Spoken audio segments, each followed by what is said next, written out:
Hello students. JE classes Meerut में आप सभी का स्वागत है। और मेरा नाम है अंजलि त्यागी। पिछली क्लास में मैंने आपको पढ़ाया था फंडामेंटल्स ऑफ कंप्यूटर। ठीक, आज हम डिस्कस करते हैं उससे आगे का। तो हमने बात की थी फंडामेंटल्स ऑफ कंप्यूटर्स क्या थे, हमने कौन कौन से टॉपिक स्टडी किए थे लास्ट क्लास में। हमने किया था history of computer, evolution of computer, generations of computer based on usefulness and based on size। ठीक, तो आज हम पढ़ने जा रहे हैं एप्लीकेशंस ऑफ कंप्यूटर।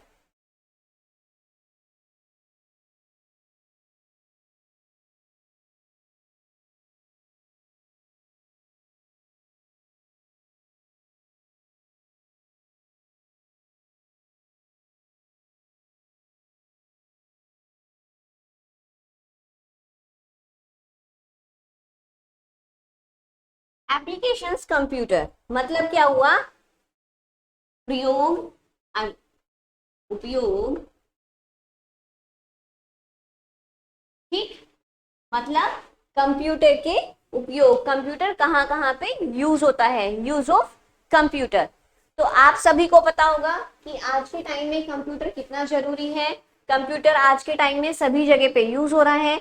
जैसे आपका यूज होता है हॉस्पिटल्स में, आपका बैंक में, आपका होम के अंदर, आप घर में कुछ करते होते हैं तो आप सभी के पास पीसी होते हैं। ठीक, तो कंप्यूटर आज के टाइम में बहुत जरूरी हो गया है। बहुत जगह पे कंप्यूटर का यूज है। तो हम स्टडी करेंगे कि हमारा कंप्यूटर का यूज कहाँ कहाँ पर है।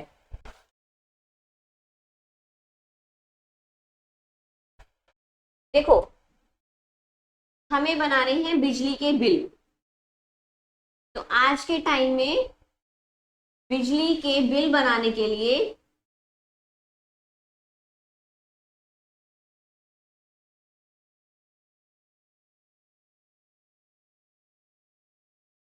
बिजली के बिल बनाने में हम क्या यूज करते हैं? कंप्यूटर का यूज करते हैं। ठीक, अब हमारा बिल ऐसे नहीं आता है, हैंड रिटन होके हमारा बिल नहीं आता है। हमारा बिल कैसे आता है? एक फॉर्म में निकल के आता है, कंप्यूटराइज फॉर्म में निकल के आता है। मतलब एक रिसिप्ट जैसी आती है और उस रिसिप्ट पे हमारा पूरी यूनिट लिखी रहती है, हमारा कितना बिल बैठा है वो सब उसमें लिखा रहता है। ठीक, तो हमारा कहाँ होता है कंप्यूटर का मेनली यूज? बिजली के बिल बनाने में। ठीक, और कहाँ होता है हमारा? आप एक स्टूडेंट हैं और आपका रिकॉर्ड हमें रखना है, तो हम रिकॉर्ड रखने के लिए भी कंप्यूटर का यूज करते हैं।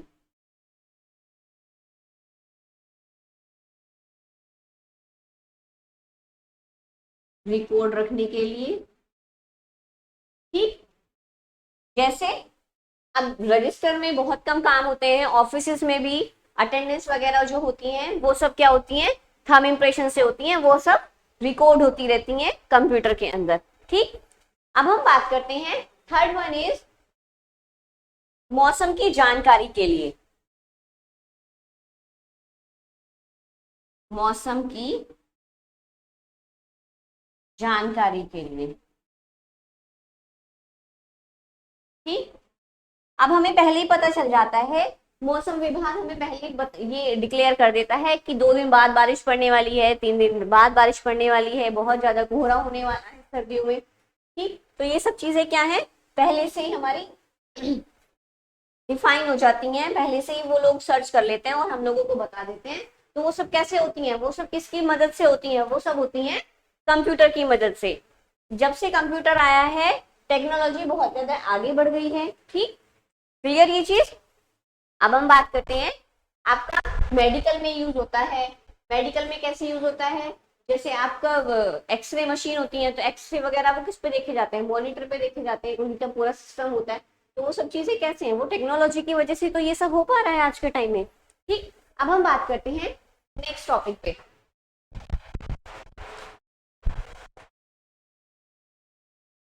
नेक्स्ट टॉपिक है हमारा block diagram of computer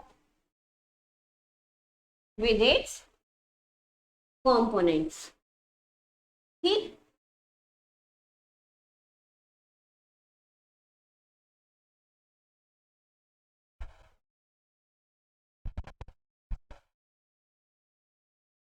computer के मेन कंपोनेंट कौन कौन से होते हैं? कंप्यूटर के अंदर हम इनपुट देते हैं, फिर उसके बाद हमारा प्रोसेस होता है, उसके बाद हमारा आउटपुट आता है।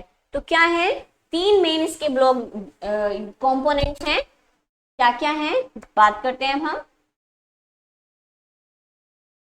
इनपुट,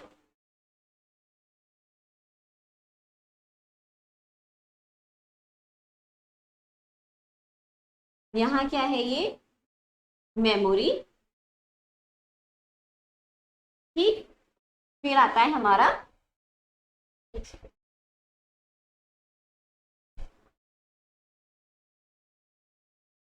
आउटपुट, ठीक। यूजर ने इनपुट दिया, प्रोसेस हुआ और हमें आउटपुट मिल गया, ठीक। तो there are three main component of computer. अब मेमोरी के अंदर कौन कौन सी यूनिट होती है हमारी? मेमोरी के अंदर आती है हमारी,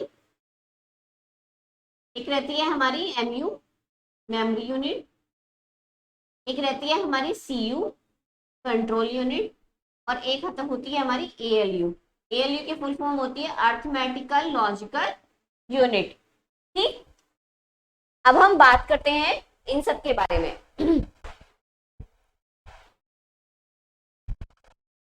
ये सब आपको समझ में आ रहा है? दिक्कत हो तो बता देना।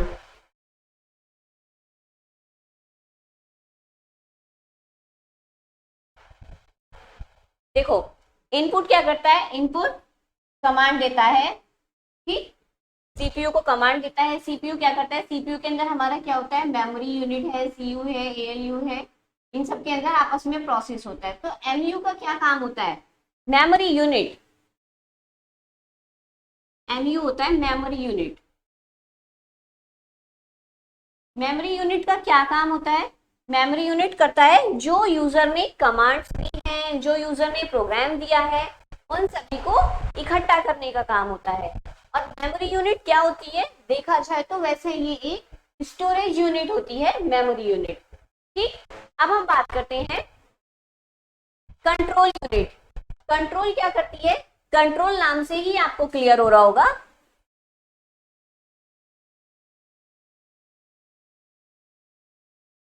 कंट्रोल यूनिट, कंट्रोल यूनिट क्या करती है?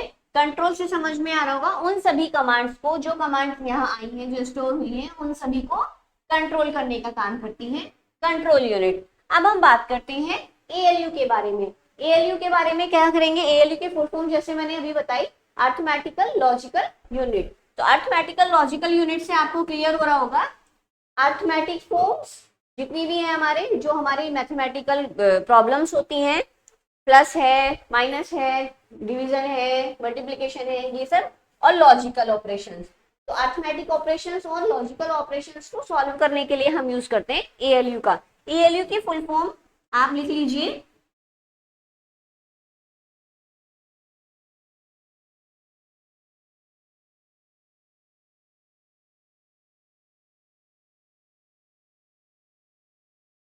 ठीक, क्लियर। ये हुआ आपका अर्थमेटिकल लॉजिकल यूनिट। मतलब आपकी जो अर्थमेटिक ऑपरेशन हैं, आपके लॉजिकल ऑपरेशंस हैं, उनको सॉल्व करने के लिए, उनकी प्रॉब्लम को सॉल्व करने के लिए यूज होता है हमारा एएलयू, क्लियर। अब हम बात करते हैं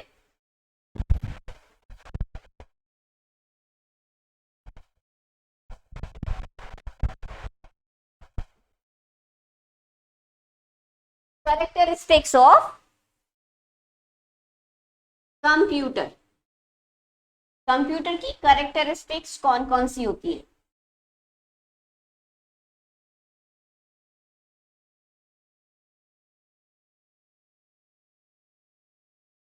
आप सभी को समझ में तो आ रहा है? समझ में आना चाहिए बस।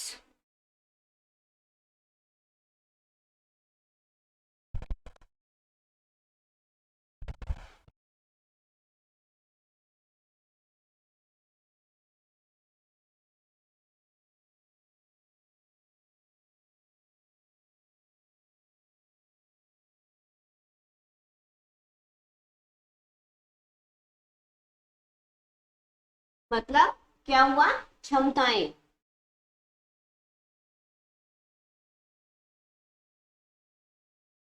कितनी क्षमता है, किस किस फील्ड में इसकी कितनी क्षमता है। ठीक, तो पहली आती है स्पीड। ठीक, स्पीड से क्या समझ में आ रहा है, स्पीड से आप सभी को समझ में आ रहा होगा कि एक कंप्यूटर को एक ही काम को करने में बहुत कम टाइम लगता है। मतलब क्या हुआ, एक ही कंप्यूटर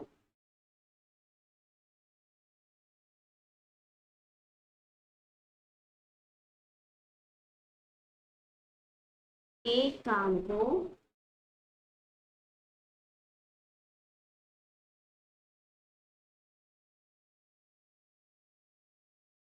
बहुत जल्दी करता है।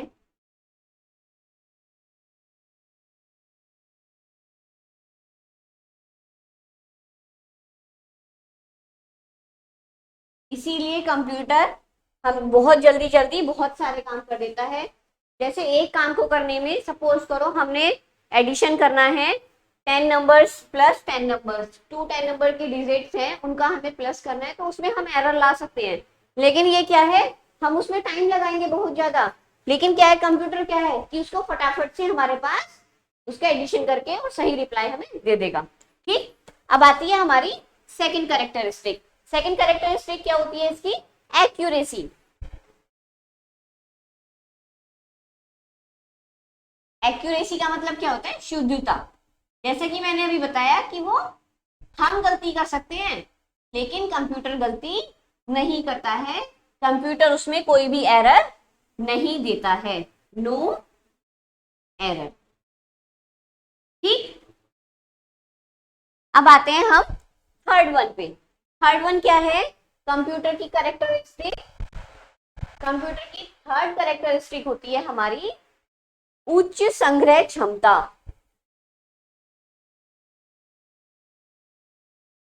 उच्च संग्रह क्षमता मतलब क्या है कि स्टोरेज। इसको क्या बोलते हैं, इसको बोलते हैं स्टोरेज। कंप्यूटर के अंदर स्टोरेज बहुत ज्यादा होती है, बहुत आराम से वो स्टोर कर लेता है। ठीक, तो इसके अंदर क्या हुआ कि जो स्टोरेज होती है कंप्यूटर के अंदर वो बहुत ज्यादा होती है। ठीक, अब हम बात करते हैं कैरेक्टरिस्टिक के बारे में। वो क्या है, याद रखने की शक्ति। नेक्स्ट इज याद रखने की शक्ति, मतलब पावर ऑफ मेमोराइज। वो क्या है कि कंप्यूटर के अंदर आज हमने एक प्रोग्राम लिखा, कंप्यूटर के अंदर आज हमने एक प्रॉब्लम सॉल्व करी, प्रोग्राम लिखा और उसको हमने सॉल्व किया। तो क्या होगा कि दोबारा जब हम उस कंप्यूटर को, हमें उस चीज की जब हमें दोबारा जरूरत पड़ी या हमने कोई फाइल स्टोर करी कंप्यूटर के अंदर और उस फाइल की हमें दोबारा से जरूरत पड़ती है, तो क्या है, कंप्यूटर के अंदर वो सारी चीजें हमें आराम से मिल जाती हैं। कंप्यूटर याद रखता है हमने उसके अंदर क्या फीड किया था। ठीक, आया समझ में ये चीज। तो ये चीज आपको क्लियर हुई, चार कैरेक्टरिस्टिक। इसमें क्या है कि कंप्यूटर सारी बातें चाहे वह जरूरी हो या ना हो, क्या बोला मैंने, कंप्यूटर वह सारी बातें चाहे वो जरूरी हो या ना हो वो संग्रह करके रखता है, वो याद रखता है। ठीक, अब हम बात करते हैं नेक्स्ट कैरेक्टरिस्टिक के लिए। नेक्स्ट कैरेक्टरिस्टिक इसकी क्या होती है, वो होती है इसकी विश्वसनीयता। नेक्स्ट क्या होती है, विश्वसनीयता।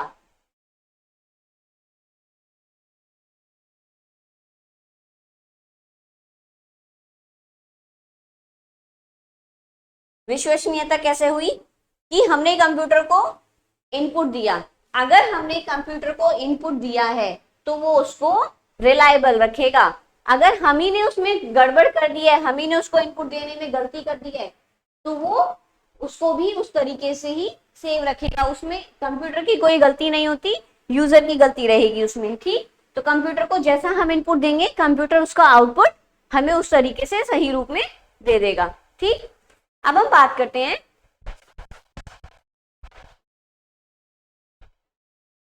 Types of memory.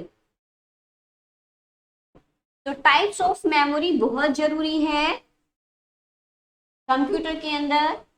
कितने बच्चों को तो पता होगी कि कौन कौन सी मेमोरी होती है। कंप्यूटर के अंदर हमारी दो टाइप की मेमोरी होती है। एक होती है हमारी प्राइमरी मेमोरी, एक होती है हमारी सेकेंडरी मेमोरी। तो प्राइमरी मेमोरी क्या होती है?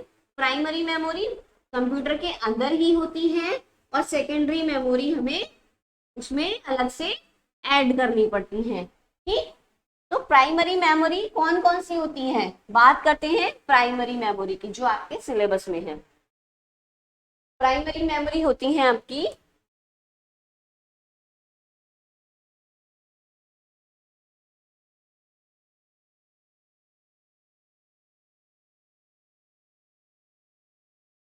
दो प्रकार की।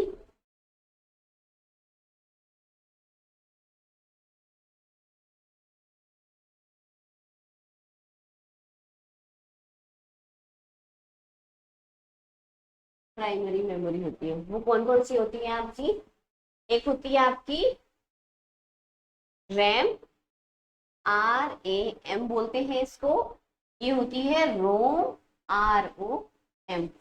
इसको हिंदी में कैसे लिखते हैं? रोम। और इसको हिंदी में कैसे लिखते हैं? रैम। आया ये चीज समझ में? अब हम बात करते हैं रैम की फुल फॉर्म क्या होती है। रैम की फुल फॉर्म होती है रैंडम एक्सेस मेमोरी। ठीक, ये होती है रोम की फुल फॉर्म होती है रीड ओनली मेमोरी। ठीक, अब आपको नाम से क्लियर हो रहा होगा कि रैंडम एक्सेस मेमोरी के अंदर क्या है, हम रीड राइट दोनों कर सकते हैं। और रोम के अंदर रीड ओनली मेमोरी होती है। इसके अंदर क्या है, हम कोई एडिशन नहीं कर सकते हैं, हम कोई चेंज नहीं कर सकते हैं। वो सिर्फ क्या होती है, आपकी रीड ओनली मेमोरी होती है। अब दोनों में डिफरेंस क्या होता है रैंडम एक्सेस मेमोरी और रीड ओनली मेमोरी में? तो अब हम बात करते हैं कि मैं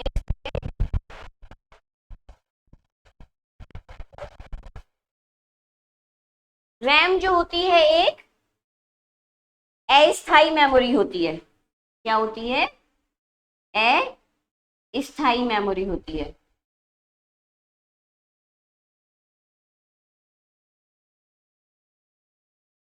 रीड ओनली मेमोरी आपकी स्थाई होती है।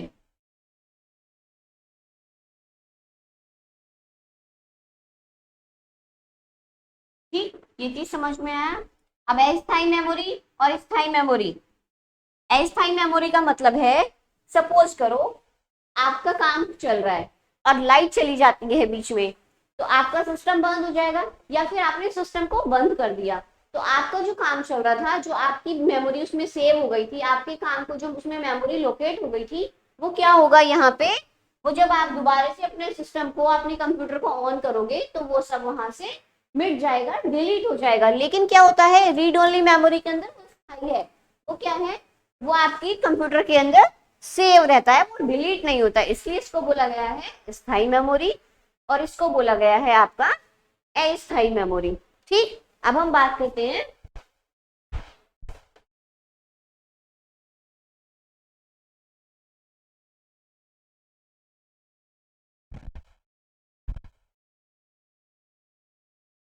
रैम जो होती है आपकी, वो वॉलेटाइल मेमोरी होती है। Volatile memory. ठीक, ये जो होती है आपकी, ये आपकी नॉन वॉलेटाइल मेमोरी होती है।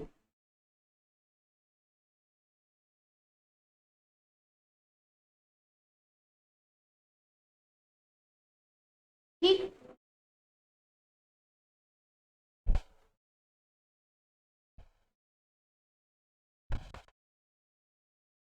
अब सबसे मेन टॉपिक है कि हमारे कंप्यूटर के अंदर कौन कौन सी इनपुट डिवाइसेस होती हैं, कौन कौन सी आउटपुट डिवाइसेस होती हैं।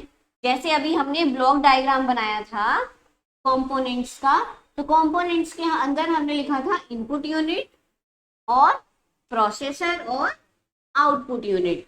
तो हमें ये भी तो पता होना चाहिए कि इनपुट यूनिट कौन कौन सी होती है, किन किन से हम इनपुट दे सकते हैं और किस किस डिवाइस से हमें आउटपुट मिलता है।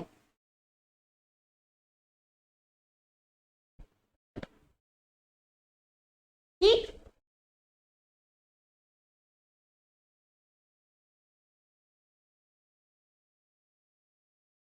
अब हम बात करते हैं इनपुट डिवाइसेस। इनपुट डिवाइसेस का मतलब क्या हुआ, जिन उपकरणों से हम इनपुट कराते हैं।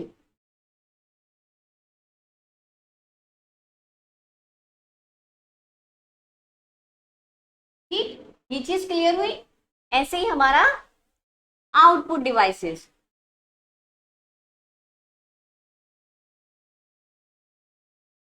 आउटपुट डिवाइसेस कौन सी होती हैं, जिन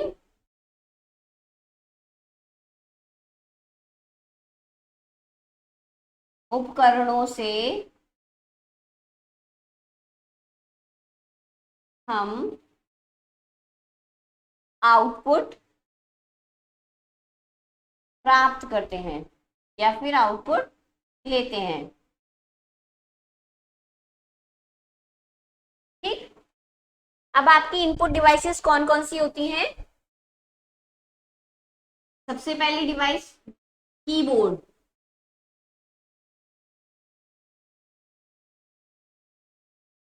कीबोर्ड आपकी एक इनपुट डिवाइस है। आप अपने कंप्यूटर में कुछ काम करते होते हैं तो किससे करते हैं, कीबोर्ड से, और वो किस पे डिस्प्ले होता है, आपका मॉनिटर पे। तो आउटपुट डिवाइस कौन सी हुई, मॉनिटर। मॉनिटर में जो आउटपुट होगा उसको हम सॉफ्ट कॉपी भी बोल सकते हैं। ठीक, जो सॉफ्ट कॉपी को हम बाद में प्रिंटर के द्वारा बाहर निकालेंगे उसको बोलेंगे हम हार्ड कॉपी। ठीक, तो क्या हुआ, आपका मॉनिटर आपका आउटपुट डिवाइस हुआ, प्रिंटर आपका आउटपुट डिवाइस हुआ और कीबोर्ड आपका इनपुट डिवाइस हुआ। इनपुट डिवाइस और कौन कौन सी होती है, माउस से भी तो करते हो आप, MOUS। ठीक, माउस से भी आप इनपुट देते हो। और क्या होती है इनपुट डिवाइसेस, जॉयस्टिक।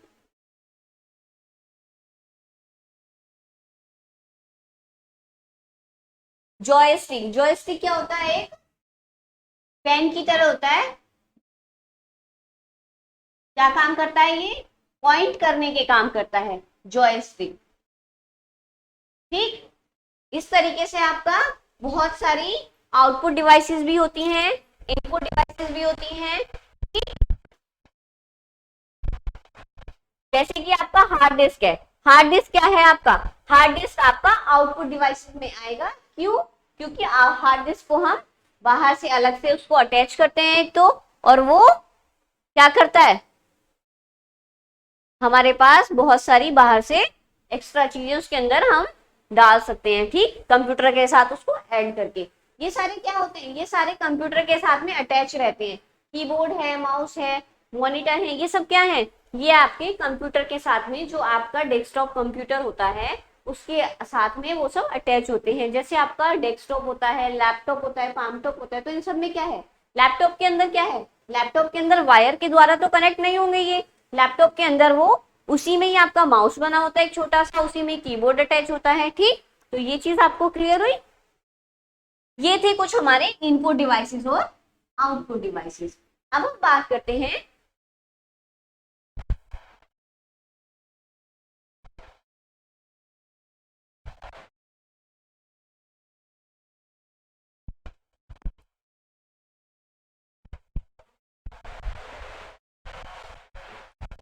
हमने टॉपिक पढ़ा था अभी, वो टॉपिक में हमने पढ़ा था कि एनालॉग कंप्यूटर और डिजिटल कंप्यूटर।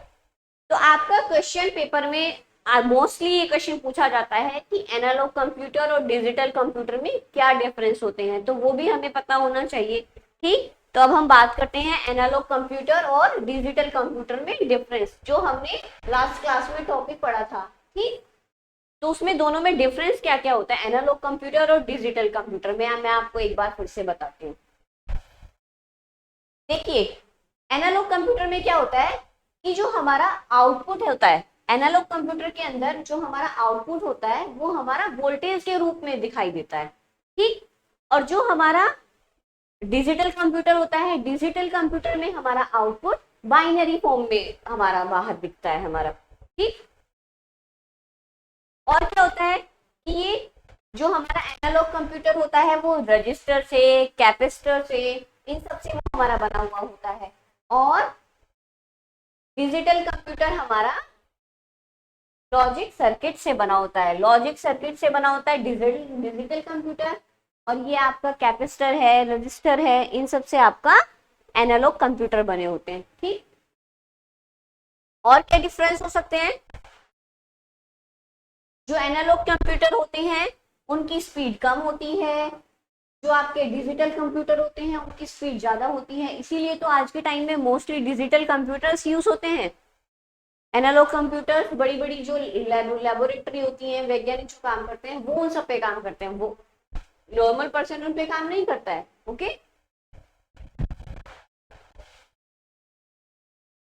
और एक सबसे बड़ी चीज क्या है, जो एनालॉग कंप्यूटर है, एनालॉग कंप्यूटर के साथ काम करना आसान होता है एज कंपेयर डिजिटल कंप्यूटर के।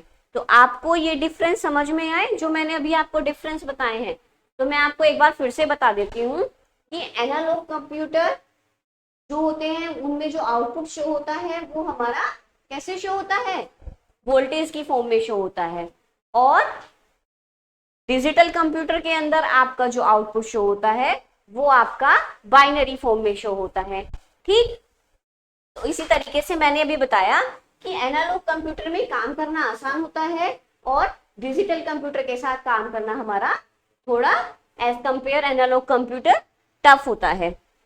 ओके,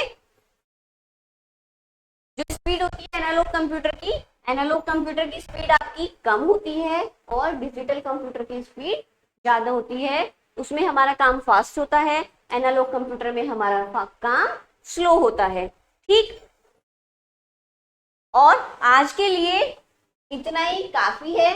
ठीक, आगे नेक्स्ट लेक्चर में हम पढ़ते हैं, अगली क्लास में हम पढ़ेंगे बाकी के टॉपिक जो आपके इस यूनिट में हैं। Okay, thank you class.